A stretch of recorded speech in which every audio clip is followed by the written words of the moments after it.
Hey everybody, Mike here from the Wall of Metal. I'm going to do another video for you today. It's not going to be metal, but trust me, you're going to like it. I hope you like it.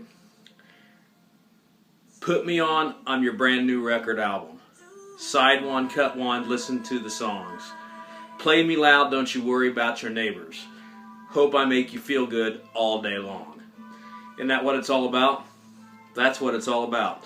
And that's how Styx opened it up for their classic album or classic song, "Put Me On," and that was one of the first singles or songs. Actually, it was a B-side to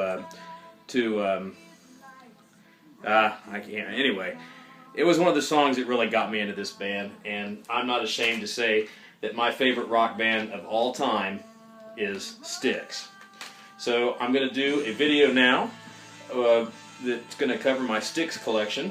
I had everything in order here and I got a little bit boogered up, so let's try to get back in place here. We're listening to my favorite album of all time, of any genre, Paradise Theater in the background, and there's a little historical element to that.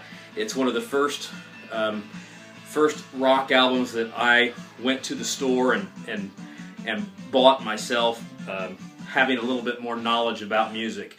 Of course, you know, I had Kiss albums as a little kid, and I think the very first album I ever owned was The Best of the Doobie Brothers. And I think my dad bought me that when we were at a Kmart years and years and years ago. But a long time ago, I heard the song "Come Sail Away" on the radio, and I fell in love with it. And I found out that this was from a band called Styx, and I followed them after that, and went into a music land at the local mall in Anderson, Indiana, not too many days after.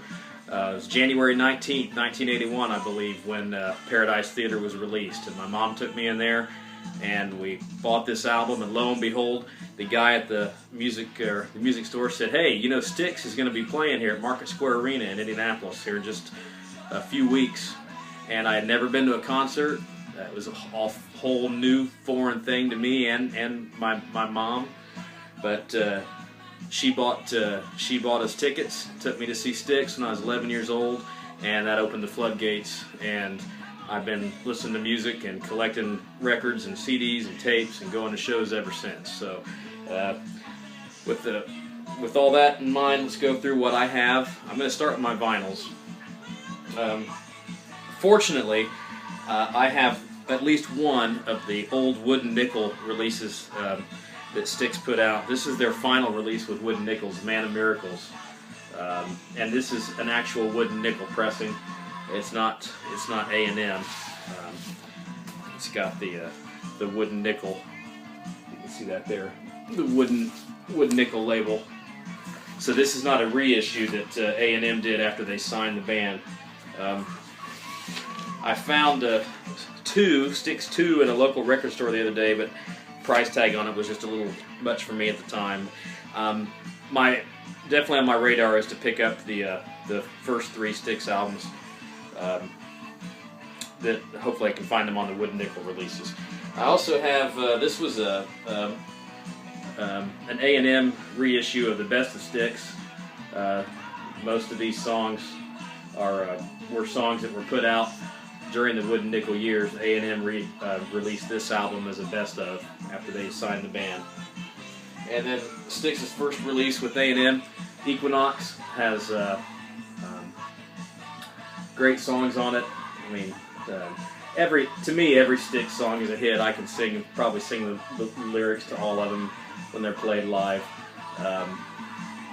My favorites on this album are "Lorelei," "Midnight Ride" is a great hard rock song, and then "Sweet Madam Blue."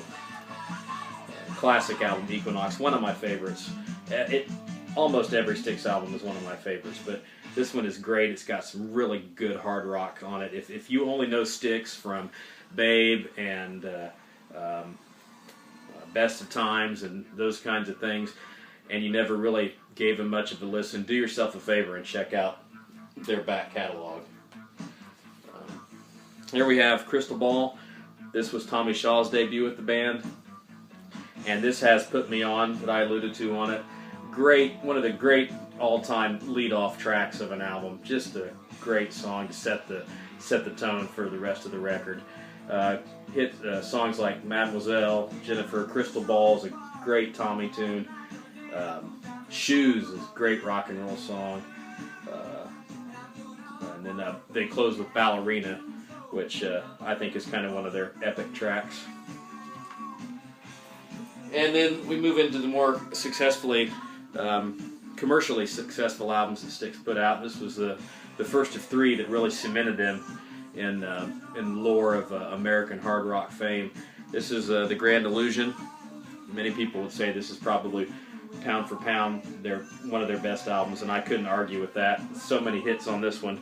The Grand Illusion, Fooling Yourself, Come Sail Away, Miss America. Those were the big hits, but the album cuts on this album are great as well, and it's great to see the current version of the band pulling these songs out and playing them live now, especially Superstars and Man in the Wilderness.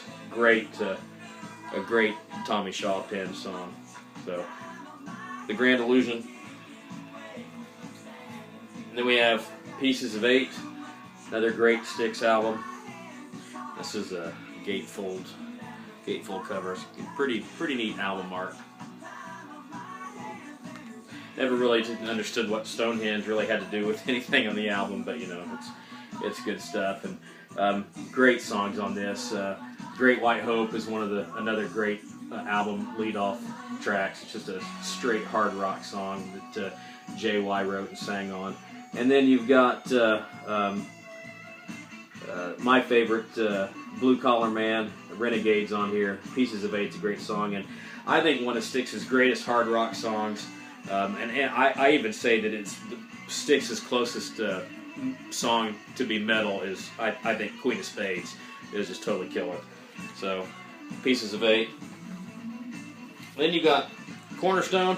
This is kind of an interesting, another kind of, with the album art thing, kind of a cutout rear back cover that has the lyrics on the inside, and then you've got the actual jacket, some band photos in here. This was where Styx got. It's kind of if you're familiar with the band and the lore of the band, J.Y. and Tommy were cemented in hard rock and would like to see the band go in a harder direction. But Dennis DeYoung, the creative element, wanted to see the band expand a little bit and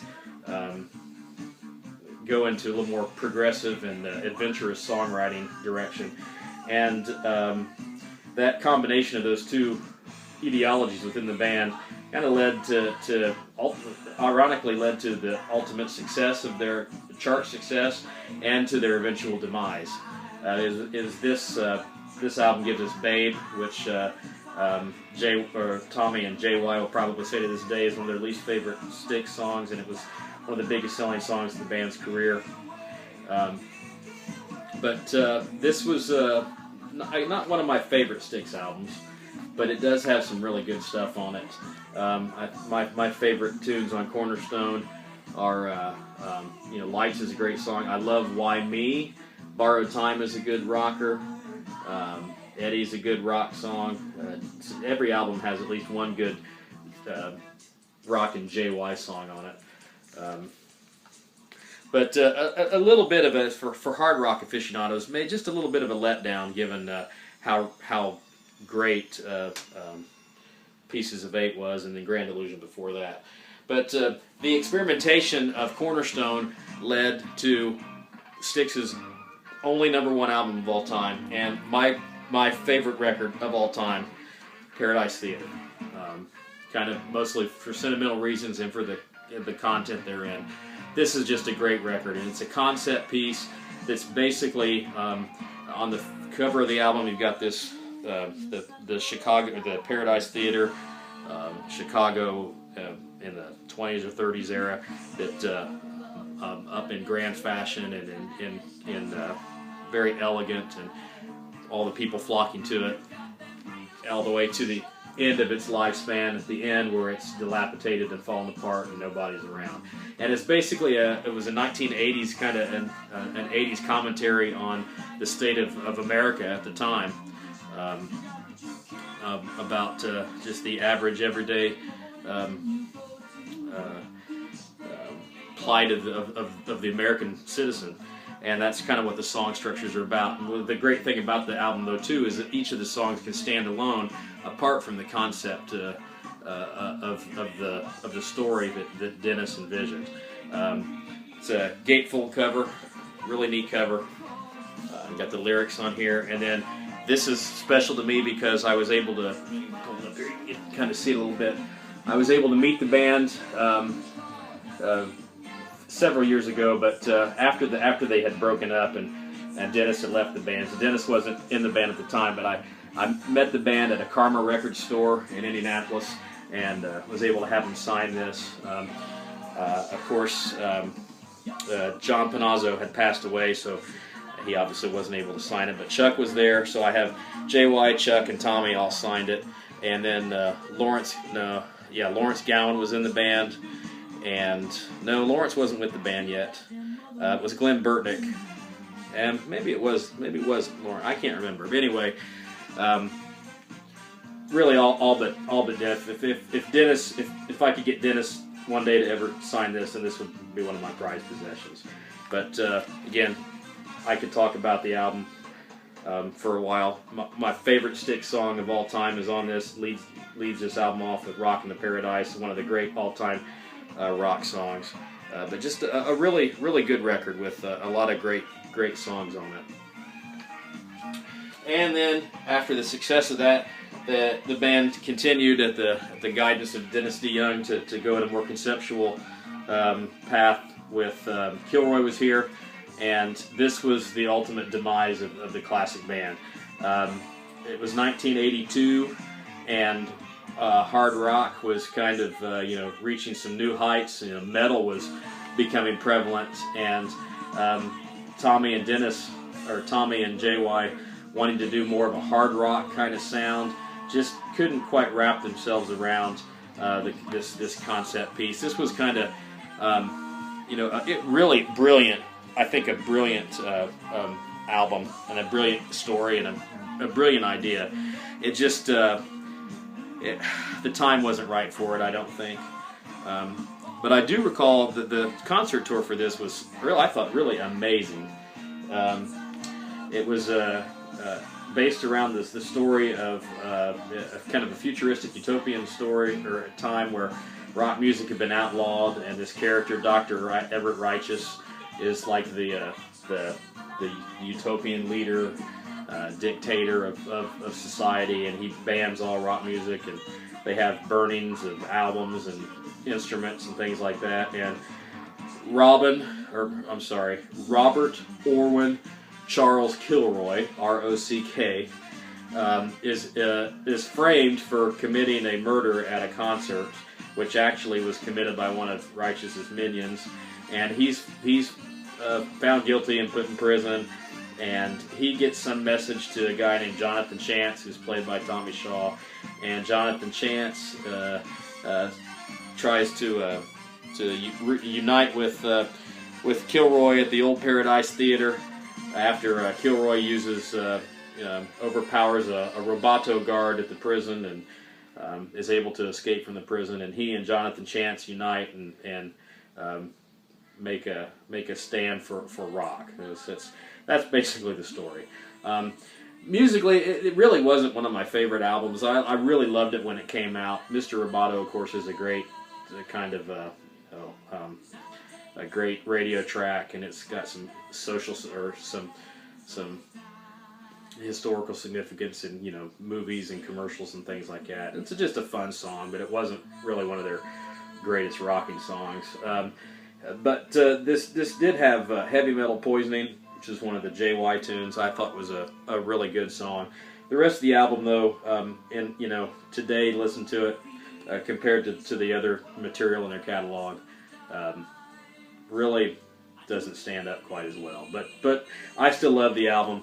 It's great, and that one I've listened to. This one, this is the only album in my collection, the only record that I have that's still sealed and not opened. And I think the reason that is because I got this from a music club and I'd already had one that I had opened. But this is cool because it's got the sticker on here. It's got I'll read it to you. By order of the majority for musical morality, this album contains secret backward messages and the songs Mr. Roboto, Don't Let It In, Heavy Metal Poisoning, and Haven't We Been Here Before. So the majority for musical morality, MMM, that's the group that Dr. Righteous leads up in this utopian version of America, or of the world. But it's pretty cool to have this sealed and unopened. In hindsight, I wish I had a copy of Paradise Theater that was still sealed, but you know, I'll take this. You know, this is pretty awesome. And then my last Styx vinyl is Caught in the Act. This is a live album, and this was the live the Kilroy Was Here tour, and I believe '82. This album came out in '83. So it might have been '82 and '83 when the album tour occurred. But you know, a decent live set. I've got several other live Styx CDs which I'm going to show. I'm going to do a second part to this because we're getting a little long here. But I want to wrap out my vinyl. I do want to show one more vinyl. Just a couple months ago, I got a couple vinyls actually. I wasn't going to show all my offshoot stuff, but I just got this out. This is a Tommy Shaw solo album, What If. I believe this was his second solo album. I've got Girls with Guns on cassette somewhere, and I've got Dennis DeYoung's solo albums on CD and cassette. But I did want to show this. This is JY solo album, City Slicker, and he released this album in let's say it was 1985. He worked with Jan Hammer, who was kind of famous for the Miami Vice soundtrack and, you know, some work that he did with his keyboard. They're like a rock guy, but you know, he was musically he's a talented guy. This is a great hard rock album, and I had this on cassette for years, and the cassette doesn't play anymore. So this was one of the albums that I would just, you know, kind of every time I'd go out looking wherever there was records, I'd kind of, you know, maybe I'll see this. And one day, for no reason at all, I'm in a half-price Books. I was kind of looking around, and lo and behold, there this was, and I was so happy to find this. And it was only like $3. This was like, you know, Indiana Jones finding the Ark. I mean, that's how happy I was to find this. And there's some great songs on here. Go on YouTube and check out City Slicker. Something to Remember You By. Such a great tune. Still Feel Your Love. Running Out of Time. Chain Me Down. Just every song on this album is really, it's a great hard rock album. And I just wanted to show you that because I was really excited to pick that up. So that's all the vinyl I have. I'm going to do another video here with some show my CDs and show some of the albums, the post Kilroy Was Here albums with the newer lineups of the band, and we'll go from there. Hopefully, if you like Styx, then hopefully you like this video. If you've just kind of never really been familiar with the band, hopefully maybe this will encourage you to listen to some of their songs. And if you've never liked them and thought they were rubbish, well, you know, hey, I value your opinion. I don't agree with it, but I value it. And I'm sure that I've got plenty of other albums and CDs that would appeal to you and speak to you. But if you like Styx, like I do, if you love Styx, then, you know, leave a comment, like the video, let me know what your favorite Styx album is, favorite Styx songs are. If you have an experience, a concert experience, let me know, because I'd really like to interact with some other fans of the band. And I'm wearing my Rock and Roll Hall of Fame shirt. It was kind of coincidence, I had it on today, but this band should be in the Rock and Roll Hall of Fame just because of the body of their work. When you've got so many songs that you've heard on the radio from a band that have been around forever. They've been going on there 40 years now. They're still playing. They play hundreds of concerts a year. This band deserves to be in the Rock and Roll Hall of Fame, whether you like them or not. They don't have anything else to prove. They're still out there bringing it, and the current version of the band rocks ass. They kick ass and take names. And if you've not ever seen them, go out and see them sometime. You won't be disappointed. All right, that being said, I know they're not metal. They're close. They're hard rock. They're not metal, but don't ever be afraid to let them know that you're metal. Bang your head and throw their goat, and I'll see you here next time.